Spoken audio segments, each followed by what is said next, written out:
L'argent ne fait pas le bonheur, mais il y contribue grandement. C'est une phrase que nous nous répétons souvent lorsque nous voyons des fortunés profiter de leur argent. Les Troyens d'antan devaient souvent se faire cette réflexion car cette ville a été le berceau de la banque en France. Bienvenue à la Caisse d'épargne.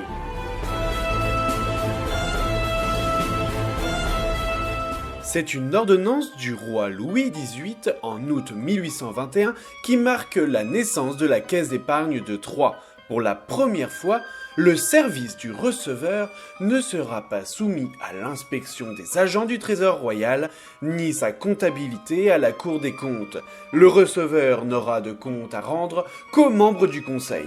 C'est un véritable succès. Pour la première fois, on peut être indépendant et autonome. Les Troyens vont très vite découvrir ce qu'est l'épargne, car en 1822, des guichets sont instaurés à l'hôtel de ville.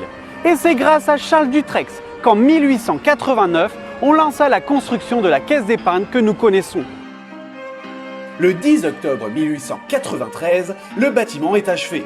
C'est une bâtisse majestueuse, typique de l'architecture du fin 19e. Son concepteur, Henri Schmitt, a également dessiné le théâtre de Champagne que nous évoquerons dans un prochain épisode. Pourtant, cette caisse pouvait passer pour une sorte de comble. En effet, seuls les gens modestes accordaient leur confiance à cette institution gérée par la ville. Car oui, à l'époque, la ville était garante de la bonne tenue de cette banque. Et ce n'est qu'en 1898 que la ville se débarrassa de ce poids grâce au décret du président Félix Faure.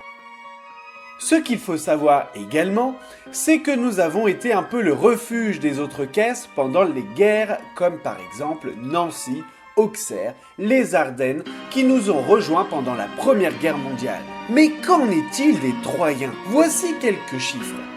En 1915, la caisse d'épargne de Troyes a 50 000 livrets ouverts. Et en 1917, 57 000.